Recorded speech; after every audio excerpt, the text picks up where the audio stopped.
대부분의 사람들은 나이 들어 이런 이야기를 자주 합니다. 놀아도 하루 이틀이지 하루가 한 달, 1년처럼 길게만 느껴져요. 이제 여행도 별 감흥이 없고 30년은 더 살아야 하는데 하루하루가 지루해요. 은퇴 후 막연한 자유시간이 오히려 족쇄처럼 느껴지는 분들이 많습니다.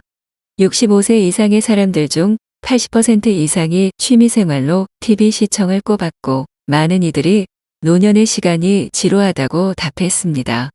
이처럼 은퇴 후 30년 이상의 긴 시간을 무의미하게 흘려보내고 있는 것이 현실입니다. 우리 중장년 세대는 정말 부지런히 살아왔습니다. 그래서 은퇴 후 자유가 찾아와도 이제 어떻게 놀아야 할까? 라는 고민에 빠지게 됩니다. 처음 몇 년은 친구들도 만나고 여행도 다니며 하고 싶었던 것들을 하며 즐겁게 보낼 수 있지만 이내 막막한 시점이 오기 마련입니다. 먹고 살기도 힘든데 무슨 취미 생활이냐고 생각하시는 분들도 있을 것입니다. 그러나 은퇴 후의 삶을 더 풍요롭게 만들기 위해서는 자신만의 즐거운 활동을 찾는 것이 중요합니다. 이제는 잘 노는 법을 배우고 실천해보는 시간이 필요합니다. 이제 우리의 노년을 더 의미 있고 즐겁게 보내기 위해 어떤 노력을 할 수 있을지 생각해 봅시다. 아무런 취미 생활 없이 노후 시간을 보내다 보면 자존감이 낮아지고 우울증에 걸릴 확률이 높아질 수 있습니다. 이렇게 되면 건강이 악화되고 병원을 자주 찾게 되는 악순환에 빠질 수 있습니다. 은퇴 후 넘쳐나는 시간을 보내는 것은 중장년층에게 큰 도전이 될 수 있습니다. 노후에 무엇을 할지 미리 고민하지 않는다면 다가올 긴 시간은 축복이 아니라 고통이 될 수 있습니다. 오늘은 비용이 많이 들지 않으면서도 행복한 노후를 보낼 수 있도록 도와주는 취미 활동을 소개해 드리겠습니다. 첫 번째는 탁구입니다. 탁구의 가장 큰 장점은 다른 운동보다 근력과 체력이 덜 요구되어 남녀노소 누구나 함께 즐길 수 있다는 점입니다. 탁구는 강도 높은 자전거, 수영, 달리기 운동과 비슷한 에너지 소비량을 자랑합니다. 30분당 300칼로리 이상을 소모하여 다이어트에도 효과적입니다. 또한 심혈관 건강에도 탁월한 효과가 있습니다. 탁구를 한 달만 해도 심폐 기능이 향상되고 체력이 높아지는 것을 느낄 수 있습니다. 탁구는 심폐 기능을 개선하고 체내 지방 성분을 줄여 혈관을 강화시킵니다. 당뇨, 고지혈증, 고혈압 등 대부분의 성인병은 혈관의 노폐물과 지방 성분 증가로 발생하는데 탁구는 이러한 문제를 빠르게 해소할 수 있을 만큼 건강에 효과적인 운동입니다. 또한 탁구는 저렴한 비용으로 즐길 수 있으며 공간 제약과 날씨의 영향을 거의 받지 않습니다.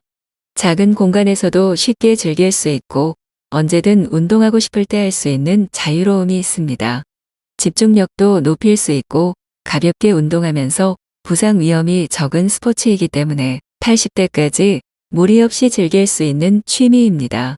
탁구는 다양한 장점을 가진 운동으로 노후 생활을 활기차고 건강하게 보낼 수 있도록 도와줍니다.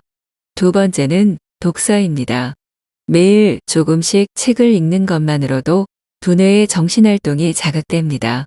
한 연구에 따르면 독서는 뇌의 노화 방지에 큰 효과가 있어 알츠하이머와 치매 같은 정신장애를 늦출 수 있다고 합니다. 독서는 뇌를 자극하고 활동성을 유지시켜 뇌의 힘과 능력을 유지하는 데 도움을 줍니다. 일상적으로 짧고 자극적인 영상에 많이 노출되면서 우리의 집중력이 떨어지고 게을러지기 쉽습니다. 그러나 독서를 통해 집중력을 향상시킬 수 있습니다. 노후의 독서는 무언가에 몰두할 수 있는 정신적인 공간을 제공해 일상적인 걱정에서 벗어나게 해줍니다. 매일 책 10장씩 읽는 습관을 들이면 건강한 뇌와 정서적 안정감을 얻을 수 있습니다. 이처럼 독서는 노후에 꼭 필요한 취미 활동입니다. 세 번째는 걷기입니다. 걷기는 노후 운동으로 가장 기본적이면서도 인기 있는 운동 중 하나입니다. 걷기는 나쁜 콜레스테롤과 중성지방 수치를 낮추어 심혈관계 질환 예방에 도움이 됩니다. 특히 맨발로 걷기는 발바닥 전체를 자극하여 혈액순환을 촉진하고 신진대사를 활성화하여 내장 건강을 지키는데 이롭습니다. 또한 걷기는 수면 호르몬 분비를 촉진하여 수면의 양과 질을 동시에 개선할 수 있으므로 평소 불면증이 있는 사람에게 효과적입니다. 우울증 완화에도 큰 도움이 됩니다. 맑은 공기를 마시고 햇볕을 쬐면 행복 호르몬인 세로토닌 분비가 촉진되어 불안감과 우울감이 완화됩니다. 중년 여성들이 흔히 겪는 갱년기 증상 완화에도 큰 도움이 됩니다. 걷기는 몸의 악화를 막고 현재의 건강을 유지하는데 가장 좋은 운동입니다. 걷는 습관을 꾸준히 유지하면 인생 후반부에 더 건강한 모습으로 되돌려받을 수 있습니다. 네 번째는 그림 그리기입니다. 한 연구에 따르면 그림 그리기는 기분을 좋게 만드는 신경 전달 물질인 도파민을 증가시키고 스트레스 호르몬을 줄여준다고 합니다. 그림 그리기는 창의력을 발휘하며 스트레스를 해소할 수 있는 좋은 방법입니다. 이처럼 걷기와 그림 그리기는 노후 생활을 건강하고 행복하게 만드는 중요한 취미 활동입니다. 미국의 연구에 따르면 치매 환자 대부분은 전에 미술 공부를 한 적이 없지만 그림을 그리기 시작하면서 놀랄 정도의 창의적인 그림을 그려내며 증상이 좋아졌다고 합니다. 그림을 꾸준하게 배워놓으면 평생 취미로 삼을 수 있습니다. 장소에 구애받지 않고 적은 재료로도 얼마든지 가능하기 때문에 노후에 접근이 쉬운 취미 중 하나입니다. 다섯 번째는 식물 키우기입니다. 실제로 반려식물을 키우면서 자연과의 접촉을 하게 되면 혈압을 낮추고 마음의 평온함을 증가시킨다고 하는데요. 요즘엔 식집사란 새로운 용어도 등장하고 식물 키우기가 하나의 트렌드로 자리 잡고 있습니다. 식물은 반려동물처럼 비교적 큰 비용이 들지 않고 손이 덜 가면서도 충분한 정서적 교감과 위안을 받을 수 있습니다.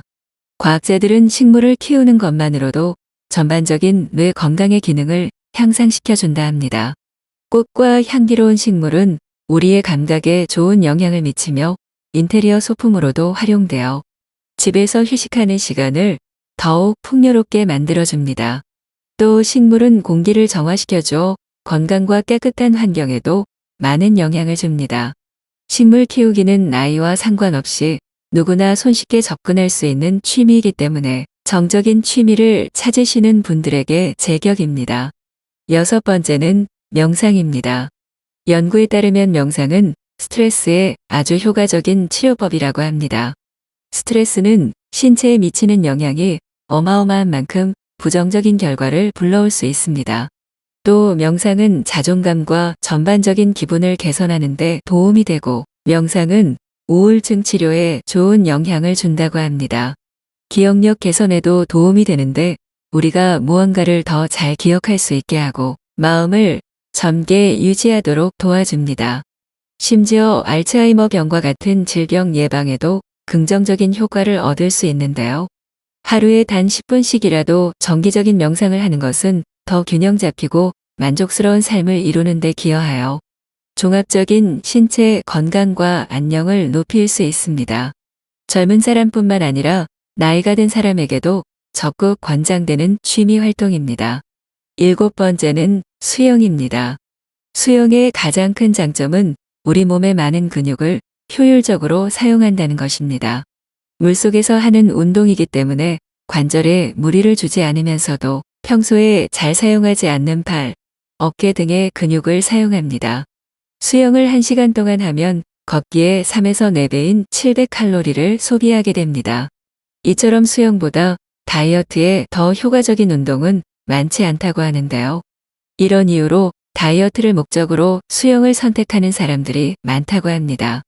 노인의 경우 기구를 사용하는 고강도 운동은 연골 손상으로 부상의 위험이 있지만 수영은 무중력 운동이라 안전한 운동입니다. 갓 태어난 아기부터 체력이 저하된 노인까지 즐길 수 있는 평생 스포츠라고 불리는 수영을 취미로 시작해 보시는 건 어떨까요? 여덟 번째는 사진 찍기입니다. 사진을 찍다 보면 다양한 장소에서 여러 가지 환경을 담고 싶어지게 됩니다. 특히 풍경 사진을 찍게 되면 산과 바다 등 자연 속에서 사진을 찍는 것이 단순히 걷기 운동을 하는 것보다 훨씬 더 흥미롭고 보람차며 건강한 몸을 유지하는 데도 도움이 됩니다. 사진 찍기의 또 다른 장점은 인내심을 기를 수 있다는 점입니다. 원하는 사진을 얻기 위해서는 적절한 장소에서 순간을 포착해야 합니다. 이를 위해 여러 번의 시행착오를 겪으면서 인내심이 자연스럽게 길러집니다. 그렇게 해서 얻어낸 사진은 이로 말할 수 없는 성취감을 안겨줍니다. 사진은 소중한 순간들을 기록하는데 최적의 도구입니다. 나중에 돌아보며 추억을 간직할 수 있고 소중한 사람들과 공유함으로써 행복한 시간을 되새길 수 있습니다. 이처럼 사진 찍기는 노후 생활을 더욱 풍요롭고 의미 있게 만들어주는 훌륭한 취미 활동입니다. 마지막으로 9번째는 악기 배우기입니다. 나이 드신 분들에게 악기 배우기를 추천하는 이유는 생활의 변화를 통한 즐거움도 있지만 배우는 과정에서 주변의 다른 분들과 교류하는 시간을 보낼 수 있기 때문입니다. 나이 들어가면서 혼잡는 시간이 많아지기 때문에 사회적으로 좋은 친구를 만날 수 있는 계기가 될 수 있습니다. 신체적인 능력을 떨어지는 노인들은 배우기 쉬운 오카리나 우쿨렐라 등 접근하기 쉬운 악기들이 많습니다. 은퇴 후 목표를 세우기 힘든 노년기에 악기를 배우는 것은 인생의 새로운 도전이 될 수 있습니다. 악기 배우기에 도전하여 성취감과 자신감을 느끼는 노년기를 보내보는 것은 어떨까요? 오늘의 영상은 어떠셨나요? 무엇이든 서툴러도 괜찮습니다. 완벽하지 않아도 되고 화려하지 않아도 됩니다. 박자가 틀린 기타 연주가 어떤가요? 잘못 그린 엉터리 그림이 어떤가요? 막연히 무슨 취미 생활을 해야 할지 모르겠다면 주변 노인복지시설이나 구청, 주민자치센터 등의 프로그램을 이용해 보는 것도 좋은 방법입니다. 이는 비용 부담을 줄이고 가까운 곳에서 취미를 즐길 수 있는 장점이 있습니다. 스스로에게 맞는 것을 찾아 나서는 것이 중요합니다. 가벼운 운동도 좋고 봉사활동도 좋습니다. 본인이 편안하고 마음에 드는 것이 최고의 취미입니다. 나이가 들면 대중교통과 박물관 입장료가 무료인 혜택도 누릴 수 있습니다. 무엇이든 자신에게 맞는 활동을 찾아 즐겁고 의미 있는 노년기를 보내시길 바랍니다. 볼펜 한 자루, 노트 한 권이면 충분하다는 소박한 생각으로 넉넉한 마음을 가져보세요.